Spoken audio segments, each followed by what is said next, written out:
UP और उत्तराखंड की खबरों के लिए एबीपी गंगा को सब्सक्राइब करें और बेल आइकन दबाएं।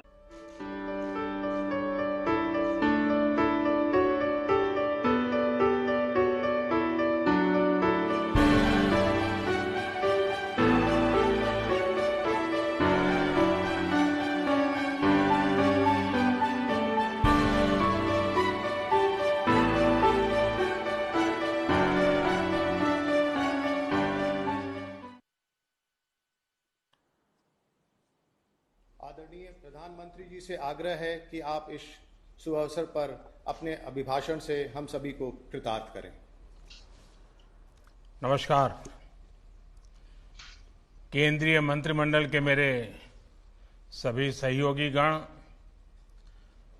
अलग अलग राज्यों के राज्यपाल श्री, मुख्यमंत्रीगण, देश विदेश से जुड़े राजमाता विजयाराजे सिंधिया जी के प्रशंसक एवं परिवार के सदस्य, उनके स्नेही और मेरे प्रिय भाइयों और बहनों, आज यहां इस कार्यक्रम में आने से पहले मैं विजयराजे जी के जीवनी को जरा खंगाल रहा था। कुछ पन्नों पर मेरी नजर गई। उसमें एक प्रसंग है एकता यात्रा का, जिसमें उन्होंने मेरा परिचय गुजरात के युवा नेता नरेंद्र मोदी के तौर पर करवाया है। आज इतने वर्षों बाद उनका वही नरेंद्र देश का प्रधान सेवक बनकर उनकी अनेक स्मृतियों के साथ आज आपके सामने है। आपको पता होगा, जब कन्याकुमारी से कश्मीर एक यात्रा का प्रारंभ हुआ था डॉक्टर मुरली मनोहर जोशी जी के नेतृत्व में, और मैं व्यवस्था देखता था। राजमाता जी उस कार्यक्रम के लिए कन्याकुमारी आई थी और बाद में जब हम श्रीनगर जा रहे थे तो जम्मू में विदाई देने भी आई थी, और उन्होंने लगातार हमारा हौसला बुलंद किया था। तब हमारा सपना था लाल चौक में तिरंगा झंडा फहराना। हमारा मकसद था धारा 370 से मुक्ति मिल जाए। राजमाता जी ने उस यात्रा को विदाई दी थी। जो सपना था वो पूरा हो गया। आज जब मैं पुस्तक में और भी चीजें देख रहा था, पुस्तक में एक जगह उन्होंने लिखा है, एक दिन ये शरीर यहीं रह जाएगा, आत्मा जहां से आई है वहीं चली जाएगी। शून्य से शून्य में स्मृतियां रह जाएगी। अपनी इन स्मृतियों को मैं उनके लिए छोड़ जाऊंगी जिनसे मेरा सरोकार रहा है, जिनकी मैं सरोकार रही हूं। आज राजमाता जी जहां भी है, हम सबको देख रही हैं, हमें आशीर्वाद दे रही हैं। हम सभी लोग जिनका उनसे सरोकार रहा है, जिनकी वो सरोकार रही हैं, वो यहां इस विशेष कार्यक्रम में कुछ लोग पहुंच भी पाए हैं और मौजूद भी हैं, और देश के अनेक भागों में, कोने कोने में आज ये अवसर वर्चुअली मनाया जा रहा है। हम में से कई लोगों को उनसे बहुत करीबी से जुड़ने का, उनकी सेवा, उनके वात्सल्य को अनुभव करने का सौभाग्य मिला है। आज उनके परिवार के, उनके निकट संबंधी इस कार्यक्रम में हैं, लेकिन उनके लिए हम सब, हर देशवासी उनका परिवार ही था। राजमाता जी कहती भी थी मैं एक पुत्र की नहीं, मैं तो सहस्त्रों पुत्रों की मां हूं। उनके प्रेम में आकंठ डूबी रहती हूं। हम सब उनके पुत्र पुत्रियां ही हैं, उनका परिवार ही है। और इसलिए ये मेरा बहुत बड़ा सौभाग्य है कि मुझे राजमाता विजयाराजे सिंधिया जी की स्मृति में 100 रुपये के विशेष स्मारक सिक्के का विमोचन करने का अवसर मिला है। हालांकि मैं खुद को आज बंधा हुआ महसूस कर रहा हूं, बहुत बंधा हुआ महसूस कर रहा हूं, क्योंकि मैं जानता हूं कि अगर कोरोना महामारी नहीं होती तो आज इस कार्यक्रम का स्वरूप कितना बड़ा, कितना भव्य होता। लेकिन ये बात मैं जरूर मानता हूं, जितना मेरा राजमाता साहब के साथ संपर्क रहा है, कार्यक्रम भव्य तो नहीं कर पा रहे हैं, लेकिन ये कार्यक्रम दिव्य जरूर है, उसमें दिव्यता है। साथियों, पिछली शताब्दी में भारत को दिशा देने वाले कुछ एक व्यक्तित्वों में राजमाता विजयाराजे सिंधिया भी शामिल थी। राजमाता जी केवल वात्सल्य मूर्ति ही नहीं थी, वो एक निर्णायक नेता थी और कुशल प्रशासक भी थी। स्वतंत्रता आंदोलन से लेकर आजादी के इतने दशकों तक भारतीय राजनीति के हर अहम पड़ाव की वो साक्षी रही। आजादी से पहले विदेशी वस्त्रों की होली जलाने से लेकर आपातकाल और राम मंदिर आंदोलन तक राजमाता के अनुभवों का व्यापक विस्तार रहा है। हम सभी जो उनसे जुड़े रहे हैं, जो उनके करीबी रहे हैं, वो उन्हें भली भांति जानते हैं, उनसे जुड़ी बातों को अच्छी तरह जानते हैं। लेकिन ये भी बहुत जरूरी है कि राजमाता की जीवन यात्रा को, उनके जीवन संदेश को देश की आज की पीढ़ी भी जाने, उनसे प्रेरणा ले, उनसे सीखे। इसलिए उनके बारे में, उनके अनुभवों के बारे में बार बार बात करना आवश्यक है। कुछ दिन पहले मन की बात कार्यक्रम में मैंने बहुत विस्तार से उनके स्नेह पर चर्चा की थी। विवाह से पहले राजमाता जी किसी राज परिवार से नहीं थी, एक सामान्य परिवार से थी। लेकिन विवाह के बाद उन्होंने सबको अपना भी बनाया और ये पाठ भी पढ़ाया कि जन सेवा के लिए, राजकीय दायित्वों के लिए किसी खास परिवार से मैं जन्म लेना ही जरूरी नहीं होता। कोई भी साधारण से साधारण व्यक्ति जिनके भीतर योग्यता है, प्रतिभा है, देश सेवा की भावना है, वो इस लोकतंत्र में सत्ता को भी सेवा का माध्यम बना सकता है। अब कल्पना कीजिए, सत्ता थी, संपत्ति थी, सामर्थ्य था, लेकिन उन सब से बढ़कर जो राजमाता की अमानत थी, वो थी संस्कार, सेवा और स्नेह की सरिता। ये सोच, ये आदर्श उनके जीवन के हर कदम पर हम देख सकते हैं।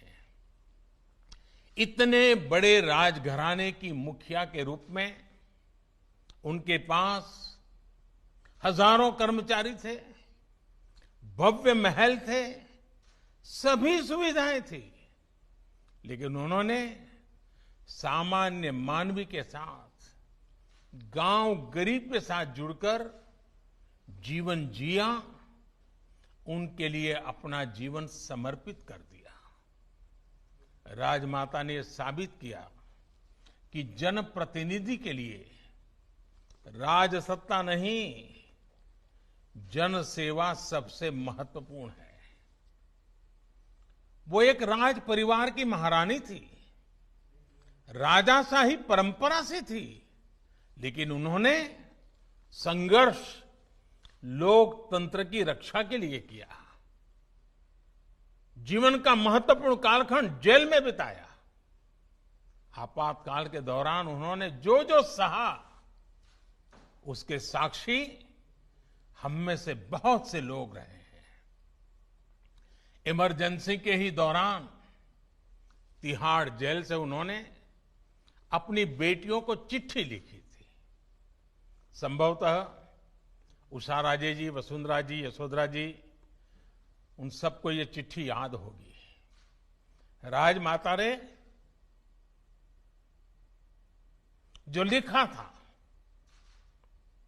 उसमें बहुत बड़ी सीख थी। उन्होंने लिखा था, अपनी भावी पीढ़ियों को सीना तान कर जीने की प्रेरणा मिले, इस उद्देश्य से हमें आज की विपदा को धैर्य के साथ झेलना चाहिए। राष्ट्र के भविष्य के लिए राजमाता ने अपना वर्तमान समर्पित कर दिया था। देश की भावी पीढ़ी के लिए उन्होंने अपना हर सुख त्याग दिया था। राजमाता ने पद और प्रतिष्ठा के लिए न जीवन जिया, न कभी वो राजनीति का रास्ता चुना।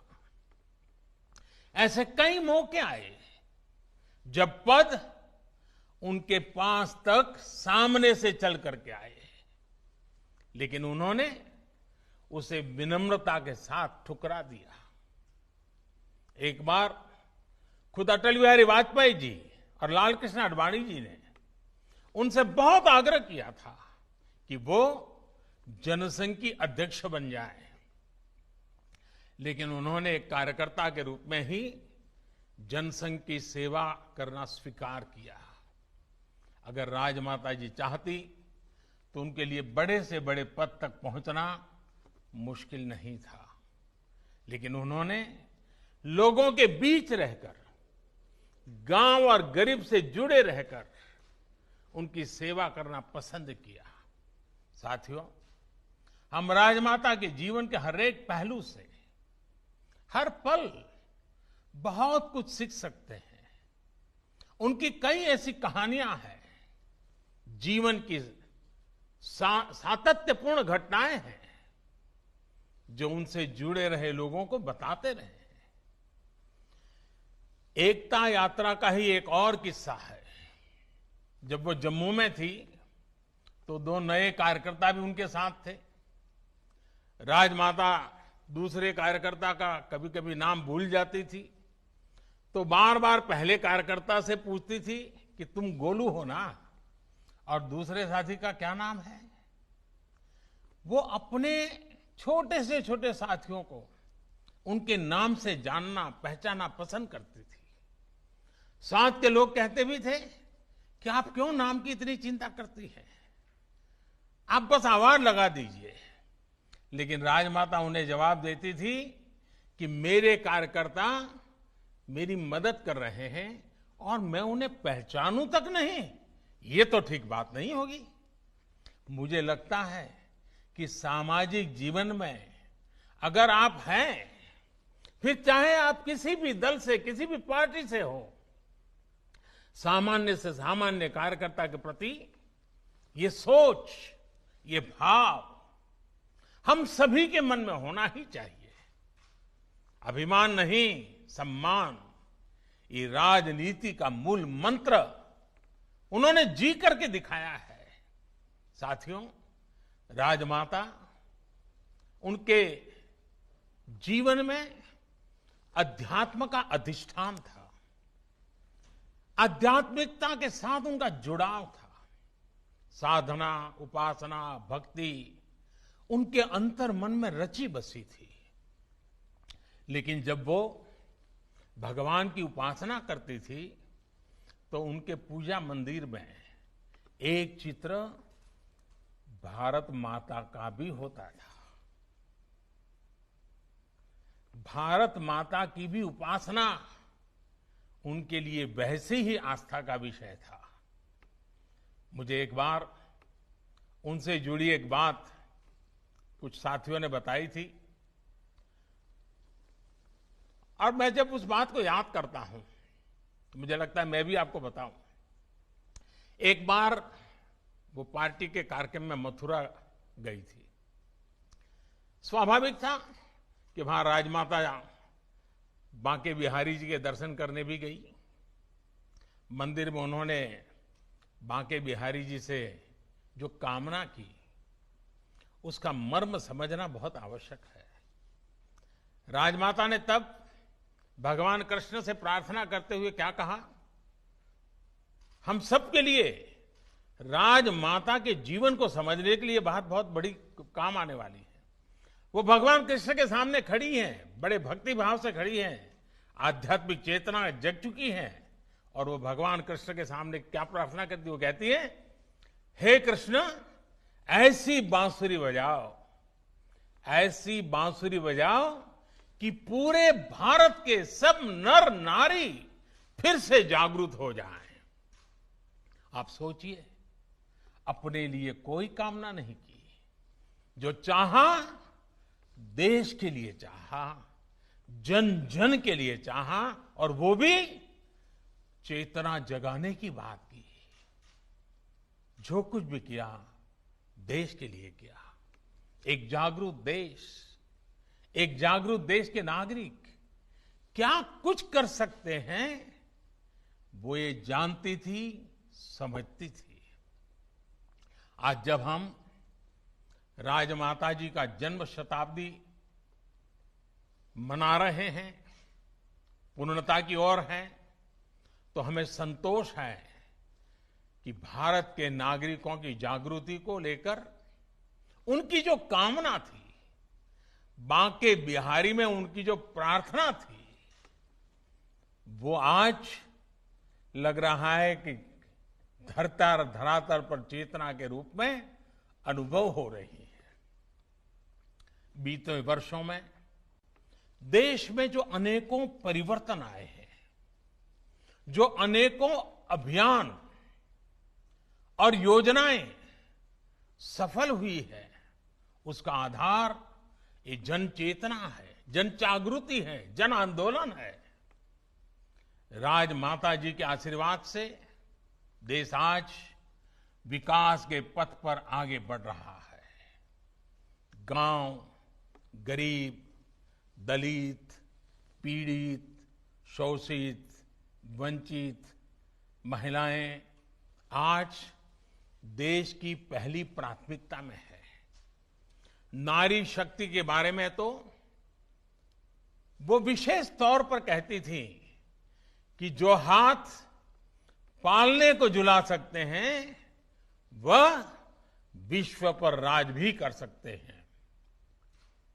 आज भारत की यही नारी शक्ति हर क्षेत्र में आगे बढ़ रही है, देश को आगे बढ़ा रही हैं। आज भारत की बेटियां फाइटर जेट्स उड़ा रही हैं, नेवी में युद्धक की भूमिकाओं में अपनी सेवाएं दे रही हैं।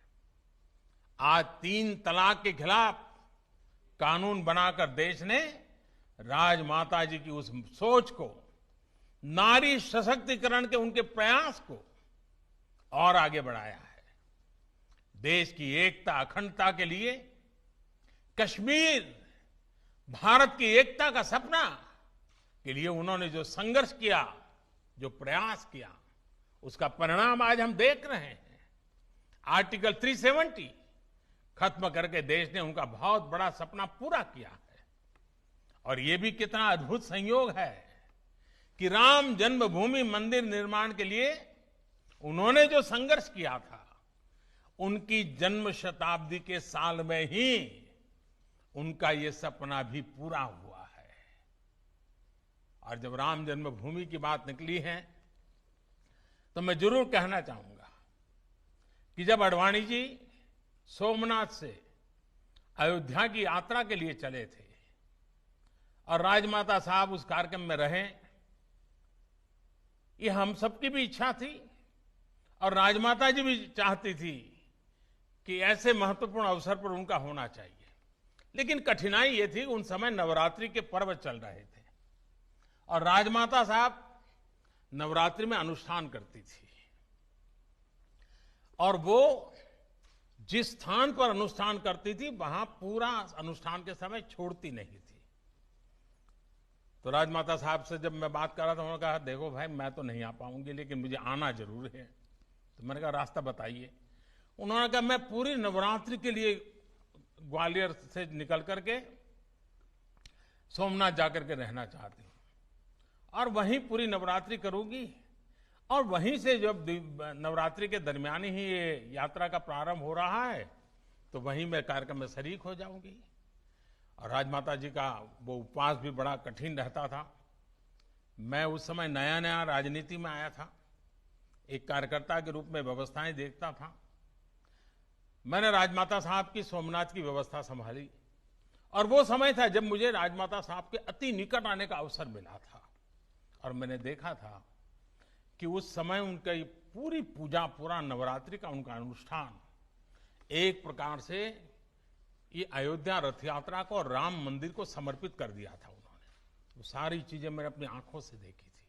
साथियों, राजमाता विजयाराजे सिंधिया जी के सपनों को पूरा करने के लिए हम सभी को मिलकर इसी गति से आगे बढ़ना है। सशक्त, सुरक्षित, समृद्ध भारत उनका सपना था। उनके इस सपनों को हम आत्मनिर्भर भारत की सफलता से पूरा करेंगे। राजमाता की प्रेरणा हमारे साथ है, उनका आशीर्वाद हमारे साथ है। इन्हीं शुभकामनाओं के साथ मैं आप सभी का बहुत बहुत धन्यवाद करता हूं।